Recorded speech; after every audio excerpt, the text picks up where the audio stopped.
कार्यक्रम के पुण्यार्जक हैं श्री दिगंबर जैन संरक्षणी सभा एवं सकल जैन समाज, जबलपुर, मध्य प्रदेश। 1955 का यह प्रसंग आपके सामने रखा जा रहा है। लगभग 70 साल व्यतीत हुए हैं। आचार्य श्याम सागर जी महाराज जिनकी पुण्यतिथि यहाँ पर आपके सामने आई है। भादो सुदी दूज के दिन कुंतलगिरी सिद्ध क्षेत्र पर उनकी समाधि हुई थी। उनको भी हमें स्मरण में लाना चाहिए, क्योंकि शरण लेने योग्य पंच परमेष्टि हुआ करते हैं और एक महान आचार्य जिनकी समाधि वहाँ पर हुई है। जीवन भर जिन्होंने संयम का अनुपालन किया, विशिष्ट तप को धारण करते हुए पूरे भारतवर्ष में उन्होंने प्रभावना की है। आत्म साधना के साथ मोक्ष मार्ग को प्रशस्त बनाते हुए उन्होंने विश्व के लिए प्रकाश दिया है और उन्हीं के परंपरा आज वर्तमान में भी जीवित है। और भी बहुत सारे आचार्य वीर सागर जी, शिव सागर जी, ज्ञान सागर जी आदि आदि बहुत सारे आचार्य हुए और उसी परंपरा का निर्वाह करते हुए गुरुदेव ने भी जो विश्व को दिया है वो अपने आप में अनूठा धर्म का स्वरूप समझते सभी लोग हैं, किंतु धर्म को किस प्रकार आत्मसात करना होता है ये सारा सारा पूरा विश्व जानता है। एक प्रसंग पढ़ने में आया था, किसी सज्जन ने शायद जिज्ञासा रखी होगी आचार्य श्याम सागर जी, शांति सागर जी महाराज के सामने कि महाराज ये वर्तमान का जो काल चल रहा है यह कली काल है, चतुर्थ काल तो है ही नहीं। और कितने भी संयम का अनुपालन करें, विशेष तपस्चरण भी करें, तब भी मोक्ष तो मिलना है नहीं। तो इस तप के, संयम के, चारित्र को अंगीकार करने की क्या सार्थकता सिद्ध होती है? तो उन्होंने कहा कि सुनो कि ये सामने जो वृक्ष खड़ा है ये कौन सा वृक्ष है? महाराज ये तो आम्र वृक्ष है। उसमें आम लगे हैं क्या? नहीं तो आम नहीं लगे, तो उसको आम्र वृक्ष क्यों कहा जा रहा है? फल लगे हुए हों तब तो हम माने उसको ये आम का वृक्ष है। न फल है न कुछ है, केवल हरा भरा वृक्ष है, पत्ते पत्ते देख रहे हैं। तो ऐसी स्थिति में इसको आम्र वृक्ष कहने की क्या सार्थकता? बात उनको समझ में आ गई। घंटों उपदेश देने की आवश्यकता नहीं पड़ती है, तुरंत उन्होंने उनकी बात को समझ ली और उदाहरण के माध्यम से उनको सामने स्पष्ट कर दिया कि वर्तमान में मुक्ति तो संभव नहीं है, किंतु मार्ग तो विद्यमान है। मंजिल कब आएगा ये तो बाद की बात है, किंतु ये जो मार्ग जा रहा है ये मोक्ष को ही सूचित करता है। चलने वाला चाहिए। वर्तमान में सिद्धांत के दृष्टि से भी सुनते हैं, अपने विचार करते हैं, पढ़ते हैं आगम के आधार से, तो स्पष्ट किया है कि इस पंचम कलिकाल में हीन शरणधारी भी संयम को अंगीकार कर सकता है और सप्तम गुणस्थान तक उसका उदय बताया है, जिसको अंतिम शरणन बोलते हैं। और उस सहनन के साथ भी वह संयम का अनुपालन करते हुए वह कर्मों की निर्जरा करता करता वह कालांतर में उसकी जो साधना है वह साधना परंपरा से निर्वाण के लिए कारण सिद्ध होता है। चारित्र दो तरह का होता है, एक अनुव्रतात्मक होता है, एक महाव्रतात्मक होता है। और महाव्रत में भी एक शुभोपयोग आत्मक चर्या होती है और एक शुद्धोपयोग आत्मक चर्या होती है। अपने जीवन में मान लो शुद्धोपयोग न भी प्राप्त हो तो कोई बाधा नहीं है। शुभोपयोग के साथ जो श्रवण अपनी चर्या का पालन करता हुआ निर्दोषता के साथ वह जीवन को व्यतीत करता है, तो उसका वह चारित्र भी जो शुभोपयोग आत्मक चारित्र है वह भी निर्वाण के लिए परंपरा से कारण सिद्ध होता है। हाँ, कुंद स्वामी ने भी स्पष्ट किया है, पढ़ना चाहिए। पढ़ते हम कम हैं, जिज्ञासा ज़्यादा रखते हैं। तो जिज्ञासा रखना बुरा नहीं है, रखें, किंतु जिस प्रकार आप आगम के माध्यम से समाधान चाहते हो उसी प्रकार आगम के आधार से जिज्ञासा रखो तो ज़्यादा अच्छा रहेगा। उनको बात समझ में आ गई कि वस्तुतः आज रत्नत्रय का जो फल है, जो मोक्ष है, वह तो हम प्राप्त नहीं कर पाएंगे, किंतु मोहजन्य संस्कार को समाप्त करने के लिए आज भी वह मार्ग प्रशस्त किया गया है पूर्वाचार्यों के द्वारा। इसलिए उसके ऊपर चलने से हमें मंजिल तो निश्चित मिलेगी, क्योंकि यह विश्वास का विषय है। और अपने जीवन में उन्होंने जो तप किया है वह तप अपने आप में मायना रखता है। हजारों की संख्या में, जहाँ तक मुझे स्मरण है, उन्होंने अपने जीवन में उपवास किए हैं। 9,900 सुनो 9,938 एक उपवास करो तो नानी याद आ जाएगी। है अर्थ क्या? बहुत कठिन होता है, कहना बहुत सरल है, लेकिन करके देखो तो समझ में आ जाता है। एक अंतराय हो जाए तो समझ में आ जाए। गए और पहले ग्रास में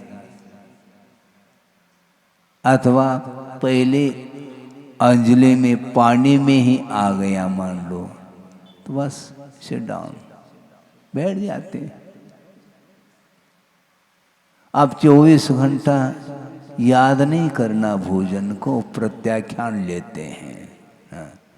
आहार तो ठीक हुआ नहीं, प्रत्याख्यान और, अर्थात अब 24 घंटे के लिए आहार संबंधी कोई चर्चा तक नहीं करेंगे, मन में भाव तक नहीं लाएंगे। यह कहलाता है चारित्र। और उन्होंने 9,938 उपवास अपने जीवन काल में किए हैं। और कोई प्रदर्शन की बात नहीं है, दर्शन की बात वो करते थे। और साथ साथ यथाशक्ति कहा है आगम में, और अपनी पूरी शक्ति लगा करके उन्होंने तप किया है। और कर्मक्षयार्थम तप्यते इति तप, इसका व्याख्यान विस्तार के साथ 10 लक्षण पर्व में किया जा सकता है, करेंगे। तो उन्होंने जो अपने जीवन में तप करके, संयम का अनुपालन करके, इंद्रिय संयम और प्राणी संयम का अनुपालन करके, और अंत में जो तप का फल है उसको भी उन्होंने चख लिया है। तप का फल संलेखना पूर्वक समाधि। हाँ, आचार्य समंतभद्र स्वामी ने स्पष्ट किया है, निश्रेय और अभ्युदय, इन दोनों सुख को वह प्राप्त करता है। निश्रेय समभ्युदयम निस्तीरम दुस्तरम सुखाम्बुनिधिम निप्यवत पीत धर्मा सर्वै दुखैरनालीड, ऐसा कहा है। निश्रेय सुख का अर्थ मोक्ष सुख होता है, जिसका अंत नहीं है। सुखाम्बु निधिम, सुख रूपी समुद्र है वो है।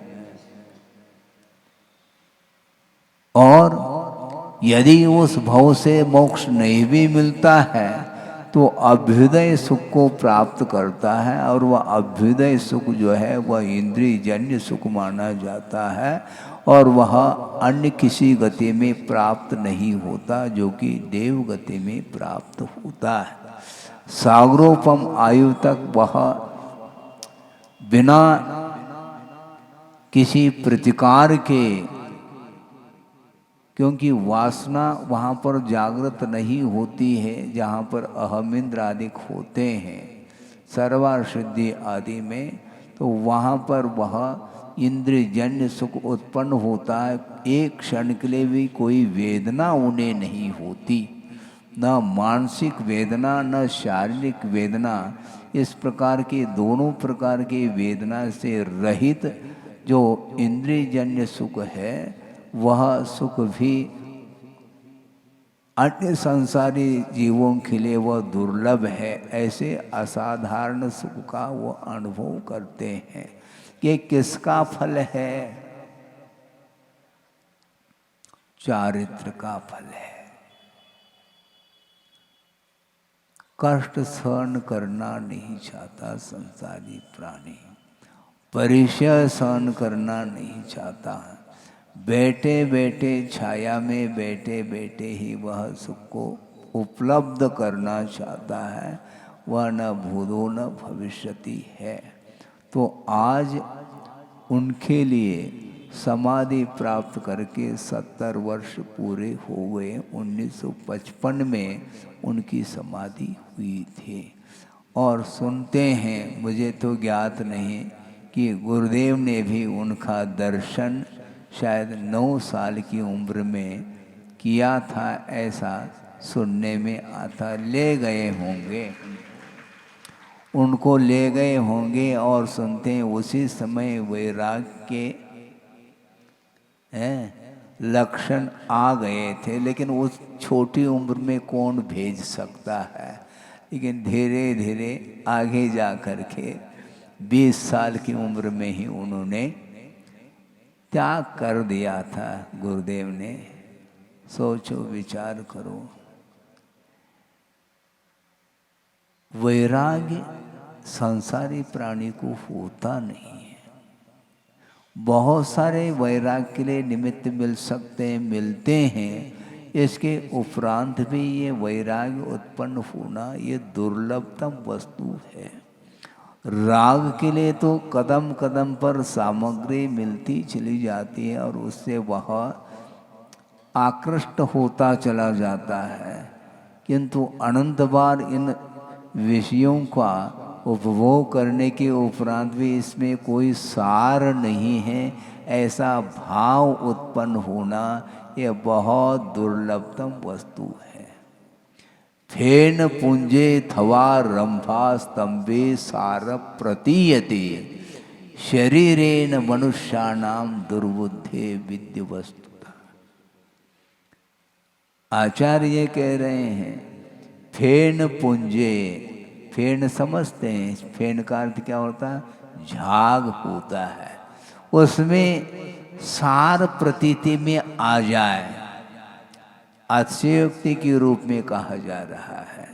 हालांकि उस झाग में कोई भी सार है ही नहीं है। आपने कभी देखा है? हमने तो देखा, आपने भी देखा होगा, लेकिन वह ध्यान नहीं आता आप लोगों को। हलवाई की दुकान में खड़े होकर के देखो तो सही, सुबह सुबह वह दूध को फेंटता है और वह ग्लास तो छोटा है और वह आधा ही भर पाता है और आधा झाग से ही भर पाता है। वो झाग है, उसमें दूध नहीं है।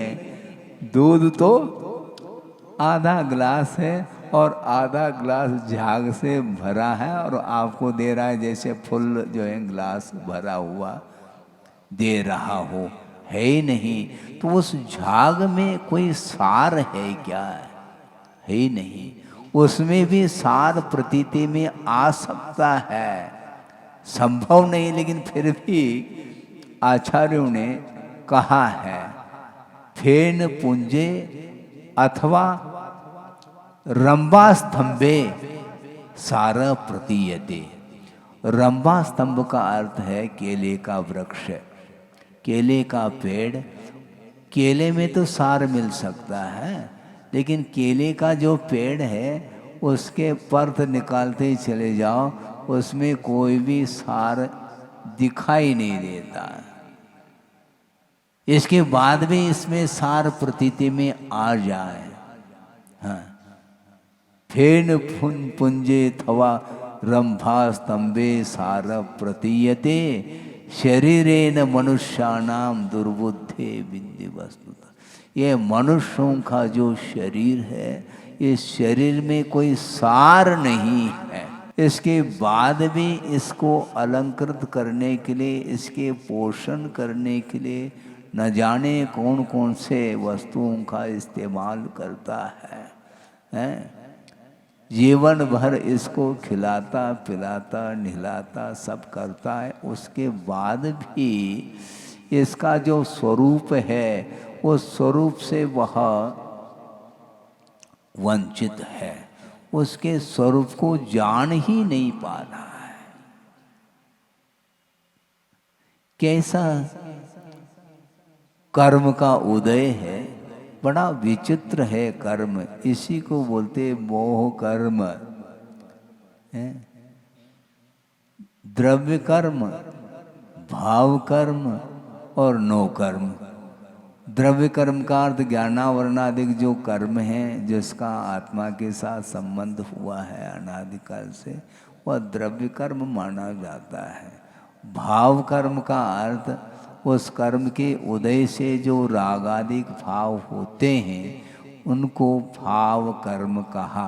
एक और मैं प्रसंग के अनुरूप विषय देना चाहता हूँ। जो रागादिक जो भाव हैं, इनको जो भाव कर्म कहा, वह कर्म नहीं एक्चुअल में, वह उपचार से कहा है। वस्तुतः भाव कर्म तो उन कर्मों में पड़ी हुई जो अनुभाग शक्ति है, वह शक्ति ही भाव कर्म है। कर्म कांड पढ़ो तो समझ में आ जाए। कम्मत तनेन एकम दव्वम भावोत होद दुह्यम तु पोगल पिंडो दव्वम तत्सत्य भाव कम्मम तु कहा। पुद्गल पिंडात्मक जो द्रव्य कर्म माना जाता, उसकी जो फलदान देने की जो शक्ति है वही भाव कर्म ऐसा कहा। किंतु उसके उदय में जो रागादिक भाव होते हैं, इसलिए कार्य में कारण का उपचार करके उसको भाव कर्म की संज्ञा दी है। तो इस प्रकार द्रव्य कर्म, भाव कर्म और उसके माध्यम से होने वाले रागादिक यह भी उपचार से भाव कर्म है। इसके अलावा ये 9 कर्म अर्थात शरीर है, ये 3 कर्म हो गए। इस 3 कर्म के अलावा इस 3 कर्मों के भीतर वह बैठा है आत्म तत्व, और ये 3 कर्मों से आवरणित है। उसके बाद भी एक और आवरण, वस्त्र का आवरण और आ गया। सोचो, ये आवरण नहीं है क्या? 3 आवरण हैं आत्मा के ऊपर, उसके बाद भी एक और आवरण ला लिया, वस्त्र पहने। और उसमें भी क्वालिटी की बात करते हो। आप करना क्या चाहते हैं? आत्मा का स्वरूप क्या है? आत्मा दिखाई नहीं दे रही है, ये शरीर के भीतर है। और यह शरीर सप्त धातुमय शरीर है, इसके भीतर निवास उस जीव का हो रहा है। हाँ। और आप कहाँ निवास कर रहे हैं? जबलपुर में, लाड़गंज में। उसमें भी लाड़, और क्या लाड़, लाड़ प्यार करते रहो। आप वस्तुतः निश्चय की अपेक्षा से आप रहते कहाँ पर है? आपको ज्ञात है क्या? कुत्र आस्ते भवान, तो आत्मनि ऐसा कहा आचार्यों ने। पूछा आप कहाँ रहते हैं? मैं आत्मा में रहता हूँ। ऐसा कभी भाव आता है क्या? नहीं। शरीर में अनंत काल से वह आत्मा का वास हो रहा है, उसमें निवास कर रहा है, संसार में निवास कर रहा है। और उसमें भी वह हवेली बना दी उसने, और उसमें शांति निकेतन ऐसा रखा, उसमें शांति आ रही है उसको।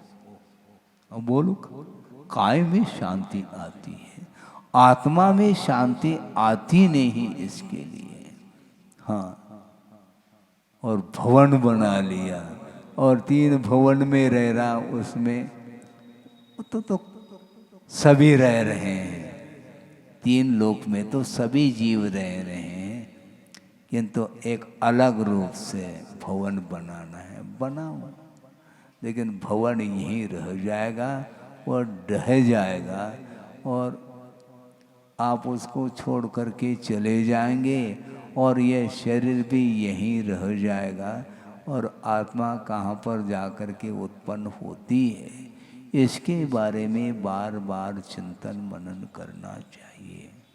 शरीरेन मनुष्याणाम दुर्बुद्धि, देहे दुर्बुद्धि अज्ञानी, ऐसा संबोधन कर रहे हैं आचार्य। फिर भी मति सुधरती नहीं है। कितना समझाएं? बच्चों को आप बार बार समझाते हैं। आपने छोटा लड़का है और वह उसको नहला दिया और अच्छे अच्छे वस्त्र पहना दिए, और आंगन में जा कर के अपने दोनों हाथों से वह जेब में मिट्टी धूल भर रहा है। उसको ज्ञान नहीं है। बालपने में ज्ञान न लहो, और आप क्या लहो, आप क्या प्राप्त कर रहे हैं? तरुण समय विषयों की ओर ध्यान जाता है, और वृद्धावस्था में इच्छा तो शांत नहीं हो रही है, किंतु इंद्रियां सारी सारी शिथिल होती चली जा रही है। इसके बाद भी वैराग्य वो क्षण नहीं आ पाते। कहाँ से आएंगे वो क्षण? बाहर से थोड़ी आने वाले। बहुत कठिन है। एक राग का ऐसा अनुबंध है जो अनंत कालीन यह अनुबंध चला आ रहा है। और जहाँ राग है तो निश्चित रूप से कोई न कोई ऐसी वस्तु है जिसके प्रति द्वेष हो जाता है। राग और द्वेष से वह ऊपर उठ ही नहीं पाता।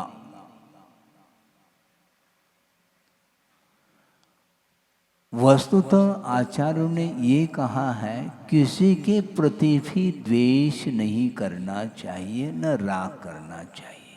तो करना क्या चाहिए महाराज? मतलब शांत बैठना नहीं चाहो, कुछ न कुछ आपको चाहिए, मतलब रोजगार, आप कुछ करना चाह रहे हैं, क्या करना चाहो? कुछ करो नहीं, जो कर रहे वह न करें, बस राग भी न करें, द्वेष भी नहीं करें, बल्कि हे पदार्थों के प्रति भी द्वेष के दृष्टि से नहीं देखना। आप सुन रहे हैं? हाँ, किसी भी वस्तु के प्रति द्वेष भाव के साथ नहीं देखना।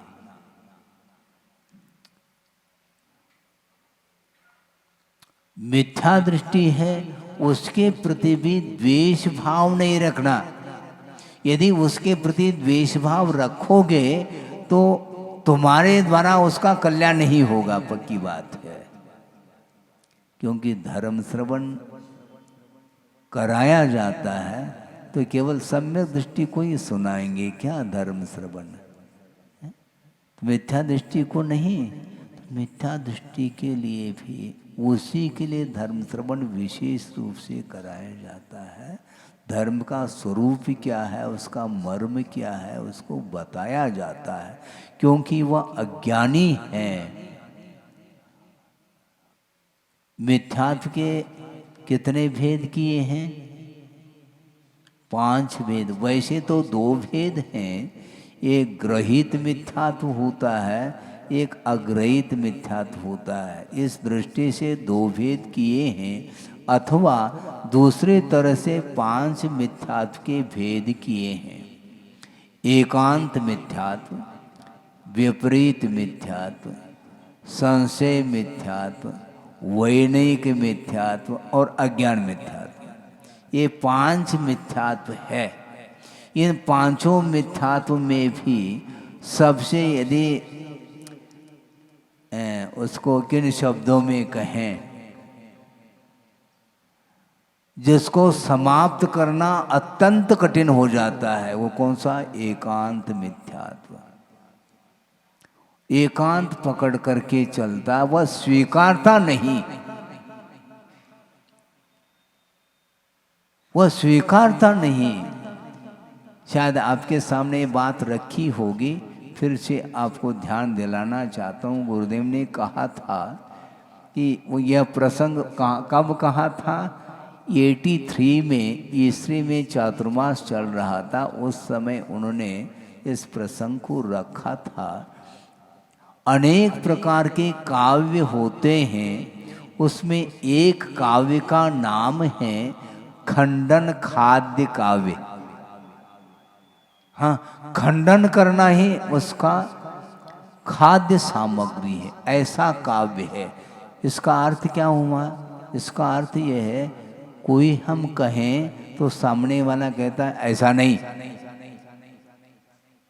मान लो दूसरी तरह से कहें ऐसा नहीं, न इति ऐसा नहीं कहता, तो उसके लिए क्या कहेंगे? उसको ये कह दिया जाए तो तुम कहो मुझे ज्ञात नहीं, लेकिन तुम जो कह रहे हो ऐसा है नहीं। अब उसके सामने क्या माता फोड़ेंगे क्या? इसको बोलते एकांत। आप जो कह रहे हैं वैसा है ही नहीं, तो उस व्यक्ति को हम हैं। इसलिए 5 प्रकार के मिथ्यात्व में ये सबसे अलग ही क्वालिटी का मिथ्यात्व। इसको समाप्त करना खेल नहीं है, क्योंकि उसकी पक्की धारणा है। इसलिए दूसरे की धारणा को हम परिवर्तित करना चाहें वह संभव नहीं है, किंतु अज्ञान मिथ्यात्व बहुत जल्दी मिट सकता है। जैसे पहले मछली छोड़ो, वह हाथ जोड़ रहा, जी, तो जी कहना सीखो है। पहले मछली छोड़ो। जिंदगी भर उसने यही कार्य किया है। पूरा जीवन भर समय उसका निकला मछुआरा था और मछली पकड़ करके उसके माध्यम से उसकी आजीविका चलती थी। इसके बाद भी उसके कल्याण के लिए कहा गया तुम पहले मछली छोड़ो। जी महाराज, बस छोड़ दिया उसने, विकास प्रारंभ हुआ। वह मिथ्या दृष्टि था क्या? नहीं था। उसके बाद भी चांडाल को देखो, 14 के दिन उसने वध का त्याग किया है। त्याग की ओर दृष्टि जाना। मिथ्यात्व की भूमिका में भी कषाय की मंदता यदि आती है तो वह सम्यक दर्शन के सम्मुख पहुंच सकता है, ये आगम कह रहा है। यहाँ तक कि क्योंकि हम ये पूछना चाहते हैं कि सम्यक दर्शन का कारण क्या है। सम्यक दर्शन, सम्यक दर्शन का कारण सम्यक दर्शन होता है क्या? हाँ, हो सकता है वह सम्यक दर्शन क्षायिक के लिए कारण बन सकता है, ये अलग विषय है। किंतु वह सम्यक दृष्टि बनना चाहता है, वर्तमान में है नहीं, तो उसके लिए कारण क्या है? अभी वर्तमान में मिथ्या दृष्टि है, मिथ्यात्व अतत्व श्रद्धान पल रहा है। उसके बाद भी कषाय की मंदता के कारण वह धर्म श्रवण करने की क्षमता उसके अंदर आ जाती है। वह देशना को सुनता है और सुन करके ग्रहण करने का भाव जागृत होता है। इसलिए मिथ्या दृष्टि के प्रति भी द्वेष भाव नहीं रखना, क्योंकि द्वेष रखेंगे तो उसका कल्याण नहीं होगा। तुम दूसरे का कल्याण करना चाहते हो तो उसके प्रति कल्याण का भाव रखना चाहिए, और जो स्वयं कल्याण करता है वही दूसरे के कल्याण का भी भाव रख सकता है और रखता है, रखना चाहिए। द्वेष क्यों करते हो? हमारा इतिहास जब अनंत काल व्यतीत हुआ मिथ्यात्व के साथ, तो अभी आंखें खुल गई हैं, तो सम्यक तो उपलब्ध हो गया है, मान लो तो ठीक है। तो उसको भी तो उपलब्ध हो सकता है। जिस प्रकार तुम्हें सम्यक्त्व का लाभ हुआ, उसी प्रकार उसको भी लाभ हो सकता है। देना चाहिए उपदेश। तो उन जिज्ञासु ने जो जिज्ञासा रखी थी आचार्य शांति सागर जी के सामने कि महाराज मोक्ष आज है ही नहीं और आप इस प्रकार श्रम कर रहे हैं, उपवास के ऊपर उपवास करते चले जा रहे हैं, आपका शरीर क्षीण हो रहा है और मिल कुछ भी नहीं रहा है। ये उसकी धारणा थी, किंतु है नहीं। रत्नत्रय के प्रति रुचि जागृत होना यह मोक्ष का चिन्ह है। आप समझ रहे हैं क्या? नहीं है। मोक्ष आज नहीं है, किंतु जितने अंश में वह राग समाप्त होता चला जा रहा है, उतने अंश में उसके कदम मंजिल की ओर है, ये ध्यान रखो। क्योंकि आकुलता ये छूटती नहीं, समाप्त नहीं होती है। और गुरुदेव का ये कहना है, जो जितना निराकुल भाव का अनुभव करता है अपने जीवन में, उसको उतने अंश में मुक्ति आज भी है। क्योंकि निराकुल भाव का नाम ही मोक्ष है, वहाँ पर कोई आकुलता है ही नहीं, और आपको यहाँ पर आकुलता छूटती नहीं है। आकुलता छूटती नहीं। उपवास के दिन भी आपकी आकुलता छूट जाए आप धन्यवाद के पात्र होंगे। क्योंकि खाली बैठे बैठे कैसे टाइम पास करें, इसलिए कल क्या करना परसों क्या करना, वो उपवास के दिन भी जो है वह करता चला जाता है। नहीं करना चाहिए। उपवास का अर्थ आत्मा के पास रहने का नाम उपवास कहा है। तो इसलिए कि वस्तुतः किसी के प्रति राग द्वेष नहीं करते हुए जीवन व्यतीत करने वाला जो साधक होता है उसका कल्याण होता ही चला जाता है। शरण लेने योग्य क्या वस्तु है और शरण नहीं लेने योग्य क्या वस्तु है, इसका जब परिज्ञान हो जाता है फिर उसको बार बार उपदेश की आवश्यकता नहीं पड़ती है।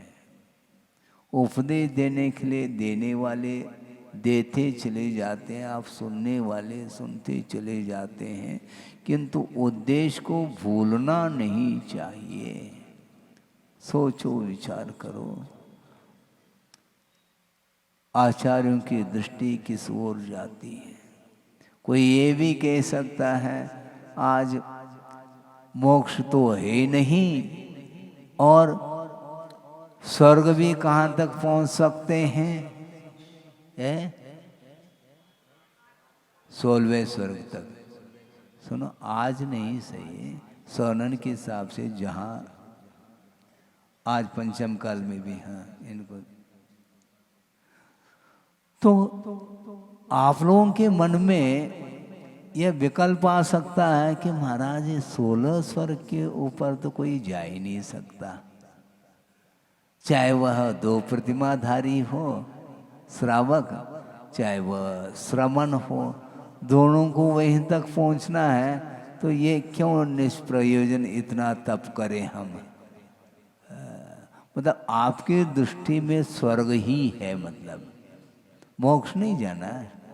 तो मोक्ष आज मिलना ही नहीं महाराज, जब वह 16 स्वर्ग के ऊपर के जो अहमिंद्र आदि हैं, जब वो ही नहीं मिल रहा है हमारे लिए, अहमिंद्र पद सर्वार सिद्धि आदि, तो फिर मोक्ष कैसे जा पाएंगे। वो तो संभव ही नहीं है। तो संभव नहीं है, किंतु संस्कार, आत्मा के ऊपर संयम और चारित्र के संस्कार डालना चाहिए और उसके माध्यम से कर्मों की निर्जरा होती है। कर्म निर्जरा करना चाहो क्या मात्र स्वर्ग को प्राप्त करना चाहो, आपका लक्ष्य क्या है? कुछ है क्या? नहीं, लक्ष्य क्या है आपका? घर जाने का तो है महाराज, वो तो जाओ, समय हो जाएगा तो छोड़ देंगे, 9:30 बजने को है, थोड़ा बहुत और तो 5-7 मिनट 10 मिनट तो बैठो, फिर तो जाना ही है। घर छूटता नहीं, ये ध्यान रखो, घर कभी भी छूटेगा नहीं, छोड़ना पड़ता है, और नहीं छोड़ेंगे तो छूटेगा, अंत में तो छूटना ही। वो कौन साथ ले जा रहा है? वहाँ पर जो अहमिंद्र होता है उसका भी जब विलय हो रहा है तो आपका लय नहीं होगा क्या? आपका भी विलय होगा। अवसान तो प्रत्येक संसारी प्राणी का होना है, किंतु जब तक वह आत्मा का परिज्ञान नहीं होता तब तक उसके लिए कोई भी मार्ग देखने में नहीं आता। मार्ग देखने में आता है, मोक्ष मार्ग आंखों से देख सकते हैं। बहुत सारे पगडंडी भी देखने में आ रहे हैं, और हाईवे, 4 वे, वो सब दिखाई दे रहा है, लेकिन मोक्ष मार्ग वो देखने में नहीं आता। किंतु है वह भी पथ, वो मोक्ष पथ है और उस पर चलने वाला चाहिए। पंचम काल के अंत तक वह मोक्ष मार्ग बना रहेगा, उसके बाद समाप्त होगा, लेकिन सर्वत्र समाप्त नहीं होगा। विदेह क्षेत्र में हमेशा मोक्ष मार्ग बना हुआ है। और मोक्ष जाने वाले जा रहे हैं, वह कभी भी पथ समाप्त नहीं होगा। कितना तीव्र पुण्य होगा उनका, ये साक्षात प्रभु का दर्शन करने का अवसर मिल रहा है। किंतु गुरुदेव का ये कहना है, साक्षात प्रत्यक्ष और परोक्ष ये विकल्प छोड़ो। हाँ, परोक्ष दर्शन करते हुए भी ऐसा महसूस किया जा सकता है कि मैं साक्षात प्रभु का दर्शन कर रहा हूँ, क्योंकि जिनबिंब दर्शन के माध्यम से भी तो सम्यक की उत्पत्ति होती है, नहीं होती ऐसा नहीं। तो इसलिए वीतराग छवि की ओर दृष्टि जब जाती है तो उस समय, इसलिए मिथ्या दृष्टि के प्रति भी द्वेष आदि भाव नहीं रखना, उसके कल्याण के भी भाव सोचना चाहिए। तो इस प्रकार आचार्य चांद सागर जी महाराज ने अपने जीवन में काफ़ी दीर्घ काल तक उन्होंने संयम का पालन किया, तप आदि किए, और अंत में उन्होंने कषाय संलेखना के साथ उन्होंने समाधि को प्राप्त किया है। उसी प्रकार हम लोगों को भी सोचना चाहिए, क्योंकि शरीर तो शरीर है, वह जीर्ण शीर्ण होने वाला है, और ये सप्त धातु में जो शरीर है ये अपवित्र है। इसको यदि पवित्र बनाना चाहो तो रत्नत्रय के माध्यम से ये पवित्रता का अनुभव कर सकता है। दीक्षित होने के पहले कभी आप अर्घ चढ़ाते थे? है? जिन्होंने दीक्षा नहीं ली उसके पहले नहीं, और दीक्षित होते ही उदक चंदन। क्यों? शरीर तो वही है ना, शरीर तो है, वह रहेगा, किंतु रत्नत्रय की आराधना की जा रही है। हाँ, शरीर की आराधना नहीं, व्यक्ति की आराधना नहीं, किंतु गुणों की आराधना की जाती है। इसलिए शरीर सामने दिखाई देता है, वह जिनलिंग माना जाता है, और उस जिनलिंग की पूजा होती है, उसकी स्तुति की जाती है।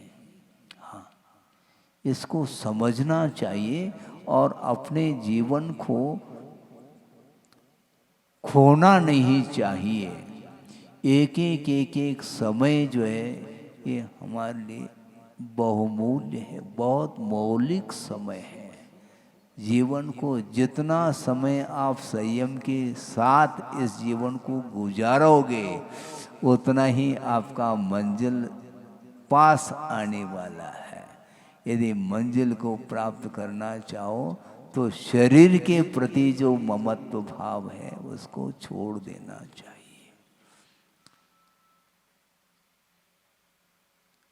मरण के भी भेद किए हैं।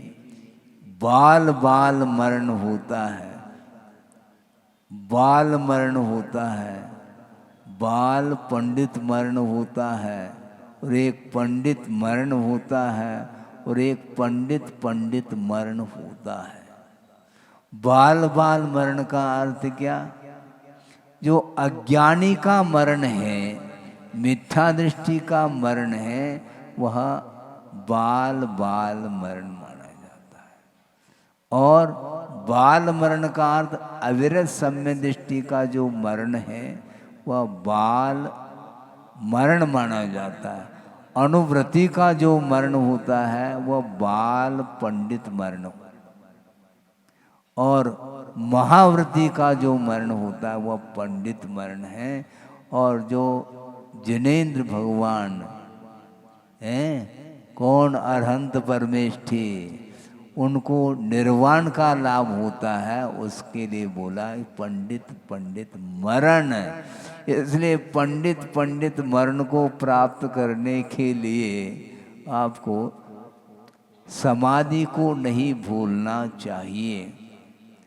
बहुत कठिन काम है, सोच लो समझ लो।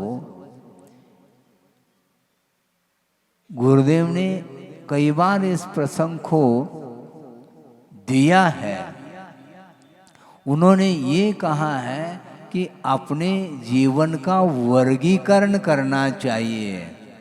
सुन रहे हैं? जीवन का वर्गीकरण, क्लासिफिकेशन ऑफ लाइफ, जीवन का वर्गीकरण कि इतने काल तक मैं ये करूँगा, इसके बाद ये करूँगा, इसके बाद ये करूँगा। तो कम से कम वर्तमान में रिटायरमेंट कितने साल, 60 62 जो भी होगा, उसके बाद पेंशन मिलता रहता है, रिटायर्ड हो जाते हैं। ऐसी स्थिति में इसी प्रकार धार्मिक क्षेत्र में भी होना चाहिए। 60-65 साल का हुआ नहीं और वह घर से उसको निवृत्त होना चाहिए और उदासीन आश्रम में जा कर के कम से कम शेष जो जीवन है, डॉक्टर साहब हंस रहे हैं, क्योंकि आपकी उम्र, आपके लिए नहीं कह रहा हूं, किंतु आप आ रहे हैं सामने, मैं क्या करूं? आप पीछे बैठते हैं तो दिखाई नहीं देते, तो आप ही फ्रंट में दिखाई दे रहे हैं, अग्रिम पंक्ति में। और आपकी उम्र महावीर भगवान से भी ज्यादा है। ओ हो 10 साल सीनियर हैं आप महावीर भगवान से उम्र की अपेक्षा। उनकी 72 साल की उम्र थी और आपकी 82 की उम्र रनिंग है। तैयार है, बहुत अच्छी बात है। वही तो चाहते हैं हम भी, कम से कम ये भाव तो है और भाव के साथ साथ उसमें सफलता भी मिलेगी, ध्यान रखो। क्योंकि आपके लिए गुरुदेव का आशीर्वाद प्राप्त है, इसलिए धीरे धीरे धीरे बढ़ना है। हाँ, वो इसके बाद सुनो, अभी बैठ जाओ अभी बहुत अच्छा है, इसको बोलते हैं, क्योंकि ये दुर्लभतम वस्तु है। ऐसे भी लोग होते हैं, कोई आलोचना की बात नहीं, कम से कम दृष्टि तो देनी पड़ती है, उसको ध्यान तो दिलाना पड़ता है कि 80 85 90 तक भी छू रहे हैं, इसके बाद भी रुझान उस ओर नहीं है। परिवार के प्रति जो लगाव है, ममत्व भाव है, वह छूटता नहीं। अभी भी नाते पोते के विवाह को लेकर के उनका मन, तो ये सब क्या है? ये कर्तव्य ऐसा नहीं होता, कर्तव्य उतना ही होता है जितना करने योग्य होता है।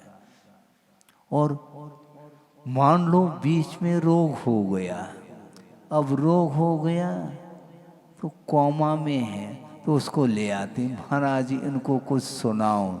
उसको मैं क्या सुनाऊं? कोमा का अर्थ, कोमा मतलब फुल स्टॉप आने वाला है, बीच में कोमा है, मतलब वह डेड नहीं हुआ, बाकी सब हुआ है। हाँ, न दिखाई दे रहा है, न सुनने में आ रहा है, न बोलने में आ रहा है, कोई एक्शन करने में भी नहीं आ रहा है, इसका नाम कोमा है। वो कोमा में है और फिर भी वो नाक में नली भी डली है और सब चल रहा है। महाराज अब आपके पास हम लाए हैं, तो भैया हम इस केस को तो हम ले नहीं सकते। हाँ, हम क्या सुनाएंगे उसको? जब क्षमता थी उस समय उसने कुछ भी ध्यान नहीं दिया, इसलिए वर्गीकरण करना चाहिए। 60-65 साल, अधिकतम 70 साल बहुत हो गए। उसके बाद तो कभी भी किसी भी पल में वह छूट सकता है। छूटने के पहले अपन ध्यान रखें और उसके माध्यम से जीवन को सफल बनाने का ये अवसर प्राप्त हो सकता है।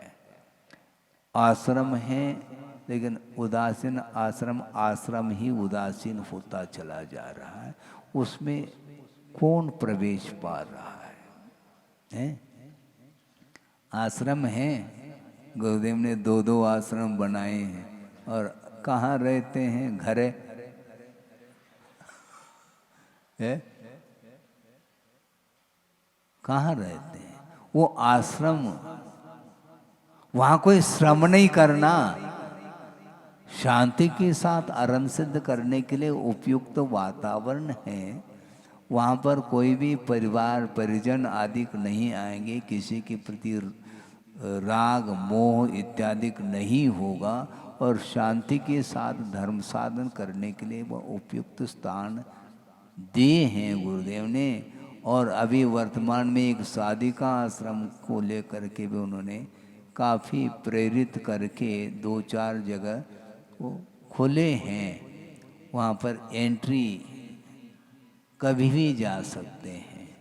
तो अर्थ ये है कि समाधि साधने के लिए सर्वप्रथम समय रहते व्रत नियम इत्यादि ले करके, अनुव्रत आदि ले करके, महाव्रत आदि ले करके कुछ समय के लिए 2-4-6 साल साधना करके फिर धीरे धीरे उस साधना के माध्यम से शरीर की शारीरिक साधना भी होगी और मानसिक साधना भी होगी, और उसके माध्यम से शरीर के प्रति जो निर्ममत्व भाव जागृत होता चला जाता है, और अंत में पंच नमस्कार मंत्र के उच्चारण के साथ उसकी समाधि हो।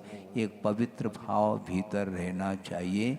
और आज ही स्थिति के दिन आचार्य शांति सागर जी महाराज कुंतलगिरी में कितने उपवास के साथ,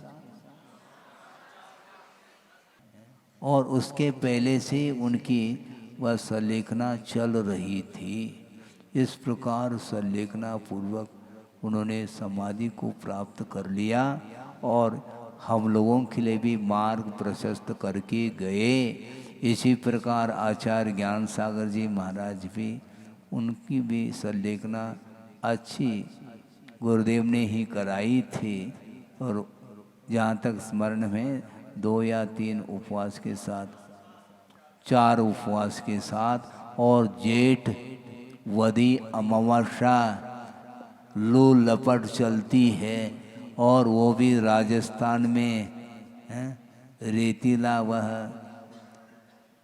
इसके बाद भी, और उनको सुनते हैं साइटिका की व्याधि थी, इसलिए वह बाहर नहीं रहते थे, भीतर ही रहते थे। और आचार्य महाराज उतनी गर्मी में उनके चरणों में रह करके उनकी समाधि में पूरा का पूरा उन्होंने ही कराया है। और अंत में उनकी समाधि भी अनूठी समाधि हुई है। उसी प्रकार अपने जीवन में भी वह अवसर आए। इस प्रकार पवित्र भावना के साथ आचरण भावना को सामने रखते हुए निरंतर 12 भावना का चिंतन करते हुए अपने जीवन को व्यतीत करने के लिए लक्ष्य बना लेना चाहिए। क्योंकि अभी से लक्ष्य बनाएंगे तो धीरे धीरे उसकी पूर्ति भी होगी। क्योंकि एक कषाय संलेखना और एक काय संलेखना 2 प्रकार की संलेखना कही है। काय संलेखना तो धीरे धीरे होती चली जाएगी, किंतु कषाय संलेखना बहुत महत्वपूर्ण है। शरीर के प्रति ममत्व भाव कम होता चला जाए, यही कषाय संलेखना मानी जाती है। उसके माध्यम से शरीर के प्रति निर्ममत्व भाव निरीता आती है, तो निश्चित रूप से उसको पड़ोसी मान करके वह साधना में लीन हो जाता है तो उसके लिए वह जीवन उसका सफल बन सकता है। बने इस पवित्र भावना के साथ इस विषय को विराम दिया जाता है। बोधि समाधि परिणाम शुद्धि स्वात्मोपलब्धि शिव शोक सिद्धि चिंतामणिम चिंतित वस्तुदाने त्वां वंदमानस्य ममास्तुते। परम पूजा आचार्य गुरुवर श्री शांति सागर जी मुनि महाराज की जय। परम पूजा आचार्य गुरुवर श्री विद्यासागर जी मुनि महाराज की जय। इस कार्यक्रम के पुण्यार्जक थे श्री दिगंबर जैन संरक्षणी सभा एवं सकल जैन समाज, जबलपुर, मध्य प्रदेश।